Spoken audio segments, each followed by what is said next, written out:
سلاف بینەرێن بەرنامێ دەربڕین.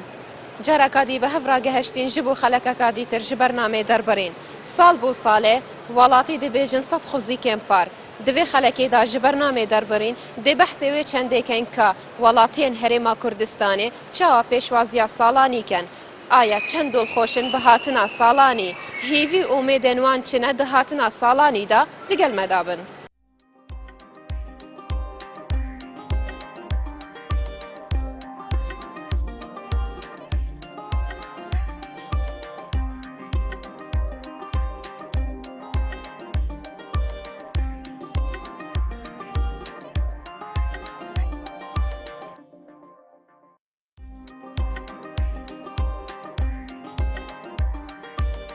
تا چەند دڵخۆشی بە هاتنی ساڵی نوێ بەخوای دڵخۆشی چیە نەکەر من هەر تاکەچی ئەو وڵاتی بگری دڵی خۆش نییە خوددان دەزانن جەنابتیش و هەموو خەڵک دەزانی هۆکارەکان زۆرم بۆی کە دڵخۆش نم یەک لەو هۆکارانە نەبوونی موچەیە هۆکارەشی دی چییە کودرەی نەمانی ئیش و کار و کەسابەتە هۆکارەکی دی چییە ئەو شەڕی تاریکبینانی داعشە جاوە ئەو هۆکاران کوبرەی هەمووی کەڵەکە بووە کەوای کردووە خەڵک وەکو جاران زەوقی نەبی نەکەر ئەو ساڵ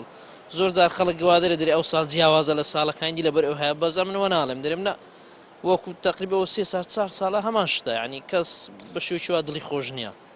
دڵخۆشنی بەخوای تا ڕادێک هەتا حەدێک وچ پێم گوتی هۆکارەکانیشی دیارن کە خەڵک دڵخۆش نییە هێوا و ئاواتی تۆ چنە بە هاتنی ساڵی نوێ هیوا ئاواتم ئیشاءڵڵا ئەوە نەکە هیوایەتی من وابزانم هیوایەتی هەموو تاکە چی ئاواتی هەموو تاکە چی ئیشاءڵڵا لەگەر دەستپێکی ساڵی نوێ کۆتایی بە قەیرانەکان بێ کۆتایی بە شەڕی داعش بێ گەڕانەوەی کوبرەی کار و کەسابەت بی لەناو کۆمەلگا ئەوە ئاواتەکانی منە پرۆسەی خوێندنیش بەچینەکەوی و زیاتریش بەرەو پێش بڕوە چەند دڵخۆشی بە هاتنا ساڵانی خودی ئەم کیف خۆشن بە هاتنا ساڵان و ئینشاءڵڵا ساڵێکە خۆش بێ سەر مڵەتێمە هەمووەدا وان پێبینە تشتێن و خۆش وەرن سەرمەدە ساڵان و ساڵا 2016 بۆ تایە چاوایە خودی ساڵە 2016 ساڵەکە گەلێکی گران بوو سەرما گران بوو چونکە ئەم کوردی ڕۆژاوانە شەڕ و ئالۆزی و ینی گەلکی خراپ بوو ساڵە 2016 بەلێ هیوی ئومێدێن تا چنە هاتنا ساڵا 2017 خودی ساڵە 2017 ئینشاءڵڵا ئەم دخوازن گۆ ساڵەکە نو بێ و خۆش بێ و گەلێک هێویەمە تێدا هەنا گۆ وڵاتێمە ڕزگار ببێ و ئەم بکەبنە خۆشیێدا و ئێش و کولێ خۆ مش بیرا بکەن ئێ ساڵا 2016 تا چەند دڵخۆشی بە هاتنی ساڵی نوێ وەڵا ئینشاءڵڵا ساڵێکی خۆشە بێ و خێر و بەرەکەتە بێ بۆ وڵاتەکەمان بۆ میلەتەکەمان ساڵێکە بێت ساڵی یەکگرتنە بێت کێشەی ناوخۆییمان نامێنێت پێشمەرگە سەرکەوتووە بێت وڵاتەکەمان بەرەو پێشتر ئەڕوات و بەڕاستی زۆر متەفائلین چونکە ئەو ساڵانی ڕۆیشتن بزاتم 2 ساڵی پێشوو ساڵی ناخۆش بوون زۆر دڵخۆشکەر نەبوون اینجا بۆیە دایمەن ئەو هەموو ناخۆشیەمان بینی ئێستا حسەکەین بەرەو متەفائلیە ڕۆین ڕاستی بۆچی خەڵک ئەڵێ ساڵ بە ساڵ خۆزگان بە پار ناوان نییە ناوەڵە پارقەت نێتەوە پێرارش نێتەوە پێشیمانگێک نێتەوە چونکە مەسەلەن ئێستا ئەو کێشانەی هەمانە ئەوەی لە دەرەوە مەسەلەن لەسەر حدودەکانمان لەگەڵ داعشەکان یا لەگەڵ هەر حکومەتەکانی تر طبعا مشکلەکانی هێناوەتە ناو شارەکەش یعنی هەموو ماڵی ئێستا تووشی کێشە بووە لەگەڵەوانە خەڵکەکە بە بچووکی بەڵام حکومەتەکە بە گەورەی هەستی پێکات ئەم 2-3 ساڵی پێشوو بەڕاستی زۆر ناخۆش بوو بەنسبەت میلەتەکەمان بۆیە قەت تەمەنا ناکەین ئێمە متەفائلین بەرەو ساڵانی بێتەوە ئەوە خۆشتر بێ ئینشاءڵڵا هێوا و ئاواتەکانی تۆ چنە بە هاتنی ساڵی نوێ هیوا و ئاواتەکان ئینشاءڵڵا میلەتەکەمان هەر سەربەرزە بێ 4 پارچەی کوردستان تەبا بێت ئەبینە دەوڵەت و ئەوش تەمەنای هەموو کوردێکەوە بزانم بۆچی خەڵکەوە ئەڵێ ساڵ بە ساڵ خۆزگەن بە پار وەڵای ئەوە شتێکی کۆنە مایتەوە بە زوانیە ئەو کەما و 2-3 ساڵی پێشتر بینیمان ئیشاڵە نایبینینەوە ئیشاڵە بەرەو خۆشی دەچیت نەو ساڵی دێتەوە مە دڵمان زۆر خۆشە هێوا و ئاواتەکانی تۆ چنە بە هاتنی ساڵی نوێ بەخوای هیوا ئاواتمانەوەی هەمومان ملەتەکەشمان بۆ دەوڵەتی کوردی ئیشاڵە بەڵێ تۆ تۆ بۆ شخصی خۆت شخصی خۆم بەخوایگە ملەتەکەم هیم بێتن منی ژەر لەگەڵ ملەتەیە.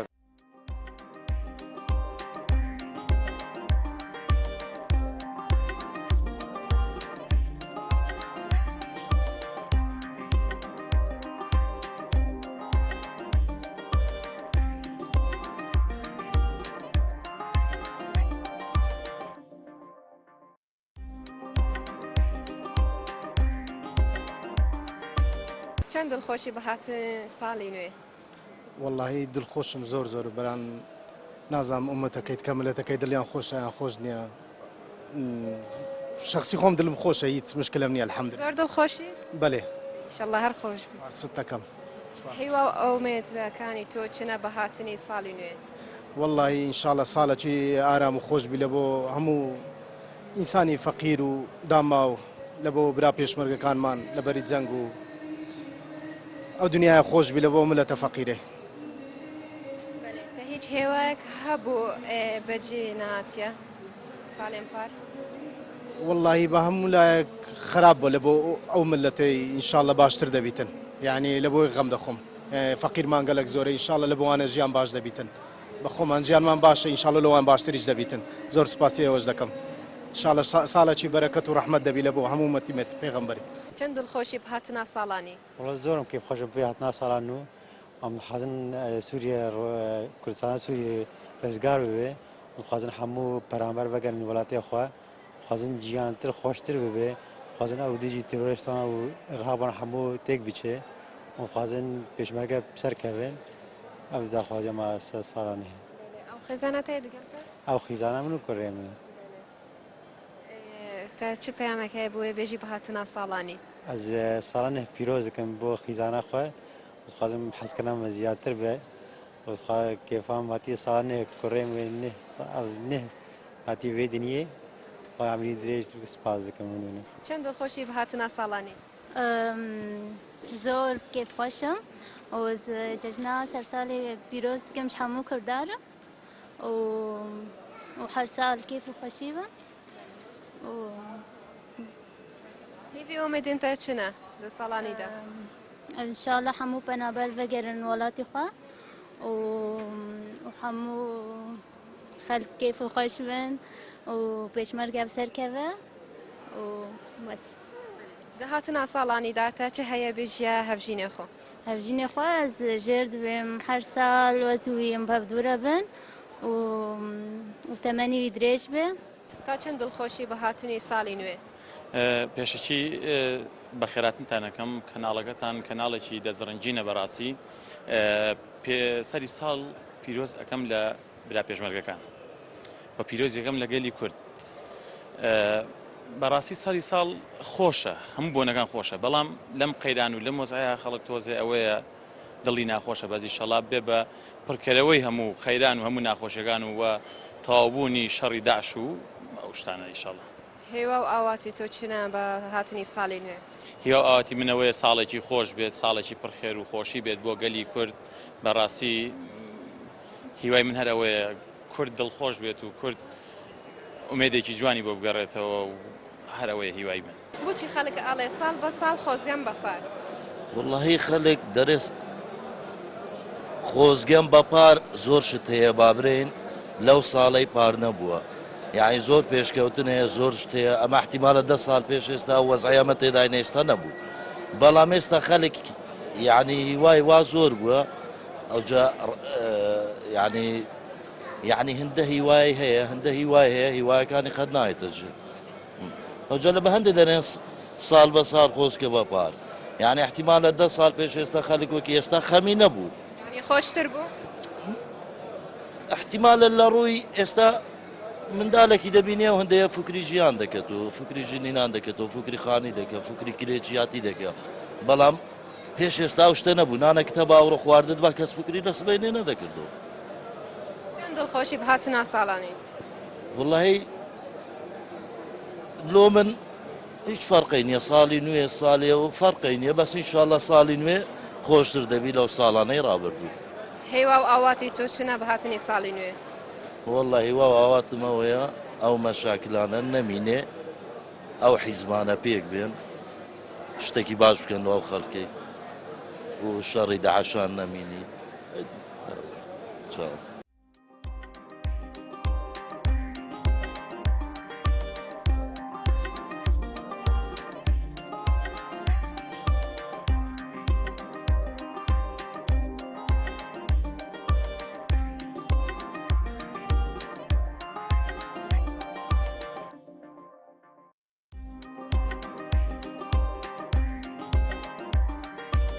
چەند دڵخۆشی بهاتنە ساڵانی وڵی پێشەچی بەخێر بێن سپاسی کەناڵەکەتان دەکەم بەڕاستی وەکو ساڵانی پێشتر عەزمان لێیە ئەو ساڵش وەکو ساڵانی داهاتوو نەبی یعنی لە ساڵی داهاتووی بڵێن 2013 و 2014 شتێکی ئەمان نەدیت کە بیجێڕنەوە ئیشاڵە لە 2017 ساڵێکی نوێ دەبی بۆ هەموو کوردێکی. بۆچی خەڵک ئاڵێ ساڵ بە ساڵ خۆزگەم بەپار وڵای ئەو قسێکی کۆنێ هەڵی کوردەواری خۆمان ئەم باساکەن بەس ئەم لەگەڵ ڕایە نیمە بەڵەو ئەگە بگەڕینەوە بۆ سەردەمی پێشینانمان قسەکانیان ڕاست بوو ینی ئەو هەموو کێشە و مەشاکلە نەبووە کە ئێستا هەیە. ساڵا 2016 لای تۆ چۆن بوو؟ وڵی ئەمەکو فرمان بەرێک ینی بە من ساڵێکی ناخۆش بوو وڵی لە ڕووی مادیەوە لە ڕووی مادی و معنەویە بەڕاستی ینی ساڵێکی خۆش نەبووە و کێشە و زۆر کێشە لە ئارادا بوو لەم ساڵدا برا پێشمەرگەکان و شەڕی دژبەران بەر بە داعشی و یانی ئەو مەشاکلە و کەمی موچە و ئەو کێشە هەبوو. هاتنی ساڵی نوێ لای تۆ هەر وەک خۆیەتی یانی جێوازە؟ ئیشاڵە لە ساڵ نوێ ینی هیوامان هەیە ئیشاڵە ساڵێکی پڕخێر و خۆشی دەبی ئیشاڵە. چەند دڵخۆشی بهاتنەوەی ساڵی نوێ؟ پێشکەچی بە خێراتنی تەلەڤیزیۆنەکەتان دەکەین سوپاسان دەکەین بۆ بەرنامە خزیلانی بە بۆنەی ساڵی نوێ داتانەوە باقات ساڵی نوێ ئیشاڵە دەبتە ساڵێکی دەست پێشکەر بۆ ئەوەی کە خۆشی و بنیاد بگەڕێتەوە کوردستان هەم لەوەی کە کۆتایی بە شەڕی داعش بێتن هەم بۆ ئەوەی کە خەیرانی دارایی چارەسەر بکرێت بۆ ئەوەی خەڵکە بتوانانی بژێوی خەڵکی خۆی جێبەجێ بکاتن و بە خۆشی و ئاوات بژیتن. ئێمە بەحەقەت لە کوردستان پێویستمان بە زۆر شتەیە لە بواری پەرەپێدان بە بواری دڵخۆشکەری هاوڵاتیان و شارەکەمان بۆیە لەو ساڵێک کە تێیدا بوون ساڵانێک کە ڕۆیش ساڵانێکی نەگریز بوو نامانێت ئەو ساڵانە بگەڕێتەوە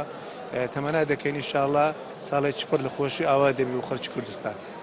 بۆچی خەڵک ئاڵێ ساڵ بە ساڵ خۆزگەم بەپار؟ بەخۆی ئەم وتەیە لە کۆنەوە هاتووە لەوانەیە شتیوا دروست بوو بیتن لەوەی کە خەڵک بەسەری هاتووە شتەکانی دیتووە ساڵی پێشتر کێشەیەکە بۆ ئەو ساڵ کێشەکە زیاترەوە بۆیە ئەوتەوە وتراوەتەوە شتیش نێوابیت ئینشاءڵڵا وا نابێت ساڵ بە ساڵ خۆزگە بەپار نابێت ساڵێکی خۆشتر دەبێتن.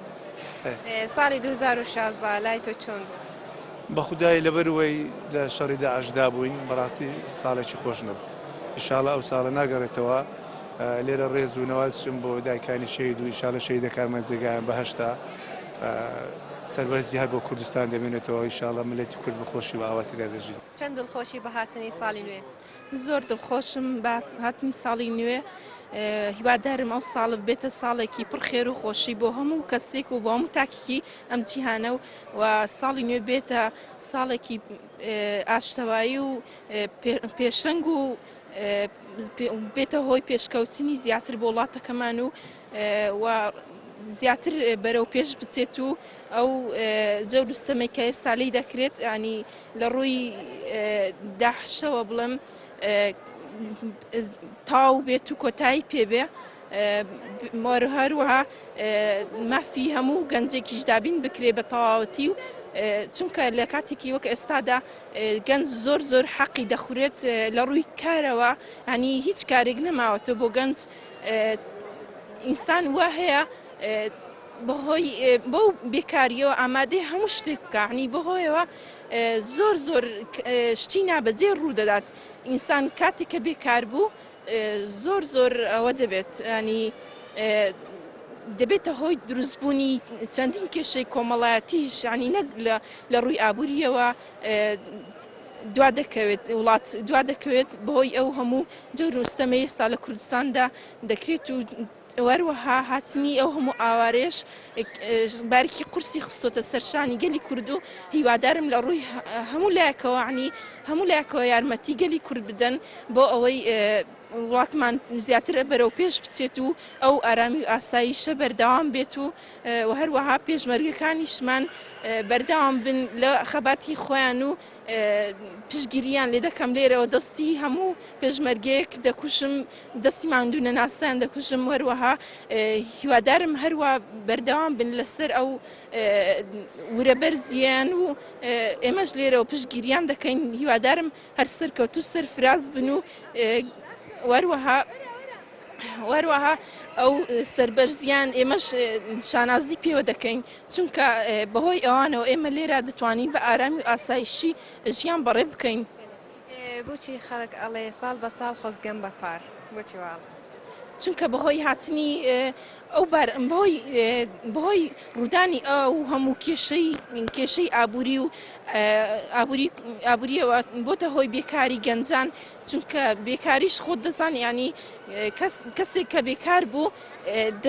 ناتوانێت ینی کاتەکانی خۆی پڕ بکاتەوە بە شتی باش. هەروەها لە ڕووی ئابووریشەوە هەنی لەمان کاتدا کە دڵم بێکارن ژیانیش دوا دەکەوێت ژیانی هەموو گەنجێک دوا دەکەوێت کەسی وا هەیە بەهۆی نەبوونی کارەوە ناتوانێت ینی بەردەوام بێ لە ژیان لەوانەیە ئەوەندا بیرکردنەوەی بگۆڕێت ڕوبەڕی خۆکوشتن بێتەوە ینی باری کۆمەڵایەتی زۆر باروی دەرونیشی ناجێگیر دەبێت. بۆچی خەڵک ئەڵێ ساڵ بە ساڵ خۆزگەم بەپار؟ خۆی ئەوە پندێکی کۆنا لەسەر ئەوەیە کە تۆ هەمیشە دەڕوانیتە ئەو ساڵی داهاتوو کە باشتر بێت لە ساڵی ڕۆیشتوو بەڵام لە هەمان کاتدا زۆر جاروا بووە هەموو ساڵێکی جوانە بووە چونکە ئێمە تەمەنی خۆمان دیومانە کە ساڵی هاتووە باشتر بوو لە ساڵی ڕۆیشتوو بەڵام بە حکمی ئەوەی کە ئێستا قەیرانە هەم ئەو قەیرانە شەڕی داعشمان لەسرە هەم ئاوارەیەکی زۆر هاتووتە کوردستان هەم نازعێکی زۆر هاتووە کە لە سووریەوە هاتووە لە عەرەبەکان هاتووە ئەوە بۆتە هۆی ئەوەی کە تۆ ئابووریت وەکو پێویست نەبێت وەکو کە ئەو قەیرانەی ئێستا لەسەر عێراق موچەند پێنادا حەساری خستوویتە سەر بەمانەی کەلیمە حەسارت خراوەتە سەر لەبەرەوەی کە ئەو وەکو کورد وەکو نەتەوەی دووەم یان وەکو نەتەوەیکی میوان سەیرت دەکا ئێمە لە هەمان کاتە ڕاستە کە دەڵێن ساڵ بە ساڵ خۆزگەمانە پار بەڵام خۆزگەوان نەبایە چونکە ئیشاڵا ساڵی داهاتوو 2017 باشتر دەبێت لەم ساڵ باشتر دەبێت لەم ساڵ چونکە ئومێت هەیە کە هەم نەوت بەرز بۆتەوە هەم شەڕی داعش تەواو دەبێ و هەم ئەو کێشە کۆمەڵ کێشە سیاسی کە لە کوردستانەیە ئیشاڵا بەرەو کۆتایی دەڕوا یەک دەگرنەوە عەزابەکان و دەبێتە هۆی باشبوون و باری ئابووری لە کوردستان و بەرە پێشچوون و گەنجەکان بەهۆی دۆزینەوەی کار بۆیان بۆ ئیشاڵا کێشەمان بۆ نەمێنێتەوە باری ئابووری بەرەو پێشتر بڕە. چەند دڵخۆشی بە هاتنی ساڵی نوێ؟ زۆر دڵخۆشم بە هاتنی ساڵی نوێ ئیشاڵا ساڵێک بپڕ لە خۆشی بۆ هەموو لایەک. ئەم ساڵە چۆن بوو لای تۆ ساڵی 2016؟ ساڵێک بوو پڕ لە خۆشی و بەس ئەگە و قەیران وشتە بەلاسێ و ئەو شەڕۆشتە نەمێنێتەوە لەسەر ئەو شارە لەسەر خەڵکەکە نەمێنێتەوە و لەسەر پێشمەرگەکانمان ئیشەڵا خۆشتریش دەبێت.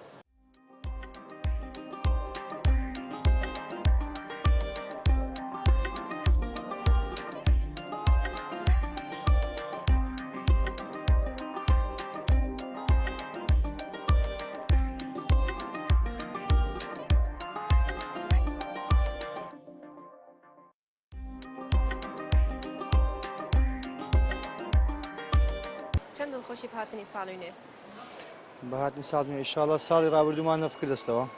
ئەوەلەن ئەو ساڵی بەڕاستی 2016 ساڵێکی خوێنایی بوو سەبارەت بۆ هەموو شەهیدێکەوە درا ئیشاڵا لەم ساڵ ئەو قەیران و ئەو وەزعەت چارەسەر دەبیتن خەڵک دڵخۆش دەبیتن هیوادارم ساڵێکی پڕ خێر و بەرەکەت دەبیتن و هیوادارم بەڵێ. هاتنی ساڵی نوێ لای تۆ هەروەک خۆیەتی یانیش جیاوازە؟ وەڵات جیاوازی نییە ئیشاڵا بەس چاوەڕێەوەی دەکەن ئینشاڵا ئەگەر ساڵی ئایندە ئەو قەیران و ئەو وەزعەت چارەسەر بکرێتن و سەبارەت بەوەی کەوا لە ڕابردوو ئەو ساڵ یعنی خەڵکانێک زۆر زۆر زۆر زۆر زەرمەند بووینە لە ڕووی مقاولە کابرا خاوەن کارە خاوەن پرۆژەیە هیوای ئینشاڵڵا ئایندێکی باش و پەیامی من چییە یەکەم جارە پەیامی من چاوی یەکەیەکە برا پێشمەرگەکە ماز دەکەم و دەستخۆشی لە برایانی ئاسایش دەکەم بەڕاستێکە ڕاستە قەیرانە ئێستا زروفیمە بەس ئەگەرەوە من و ئاسایی شەش نەبیت ئەمە بەدری خۆمان ئێستا ناسوڕێنەوە هەموو شتێک ماڵ دنیا نییە بە حقیقەت تەمەشاکە خەڵکانێک لە مووسری ئێستا هاتیینە ئاوارە بووینە ئەو کەمپانە تەمەشاکە کرایتەوە بزانە هەشە دەوڵەمەندیشە بەس پارە چکار لێ ناکاتن وا بزانام یعنی هیچ جیاوازیەکی نییە ئەتو هەموو دنیا ئیتوبیتن ئەگە ئەمان نەبوو. چەند دڵخۆشی بە هاتنی ساڵی نوێ؟ پێشەکی بەخێرات نییەوە یەکەم بە بۆنەی ساڵی نوێەوە زۆر خۆشحاڵم هیوادارم ساڵێک بێ بە ساڵی خۆشی و شادی و هەموو ئاواتەکان بێتە دی و ساڵێک بێ لە ساڵەکانی ڕابردوو خۆشتر بێت و هیوادارم خەڵکی کوردستانیش بەخۆشی ساڵی داهاتوو بەرنەسەر و پیرۆز بێ لە هەموو گەلی کوردستان و لە دەرەوە لەناوە. ساڵی 2016 لای تۆ چۆن بوو؟ وڵی تقریبەن باش بوو زۆر بڵێن بەپێی ئەوەی کە ئەم قەیرانە ڕووی تێکردین و ئەم ناوەزعی ئارامی هەرێمی کوردستان بۆ نێم بشێوی داعش و ماشەوە تۆزێ ناخۆش بوو بەڕاستی ساڵێکی ناخۆش بە زیوادارم ساڵی 2007 بێتە ساڵێک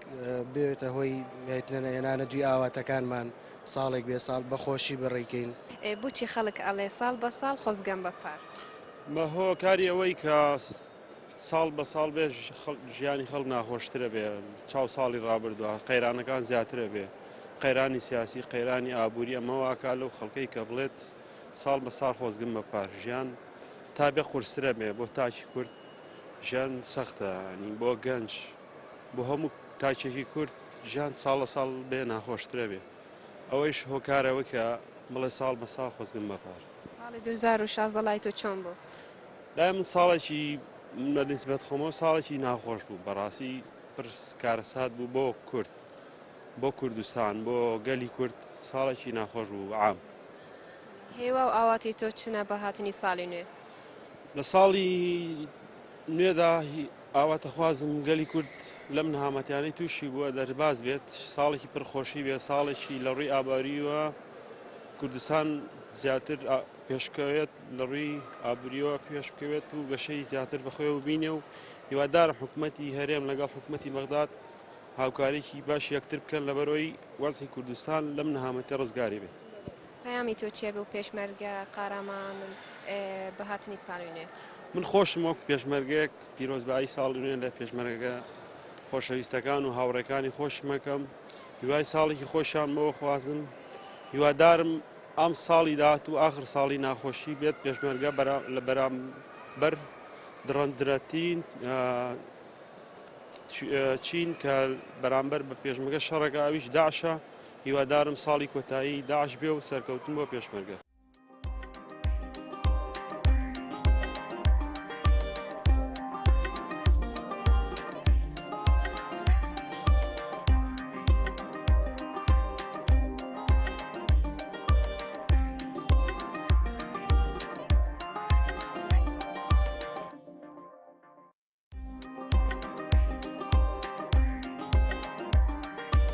ئەف ساڵە و دگەل هاتنە ساڵانی وڵاتیان چەندین هیوی و ئومێت هەبوون و داخوازکردن کو لە ساڵە 2017 قەیران و کێشەیان هەرێما کوردستانê بهێنە چارەسەرکردن تا هەفتەیەکا دی و بابەتێکی دی ji بەرنامê derbarîn bimînin xêr xatir hewa.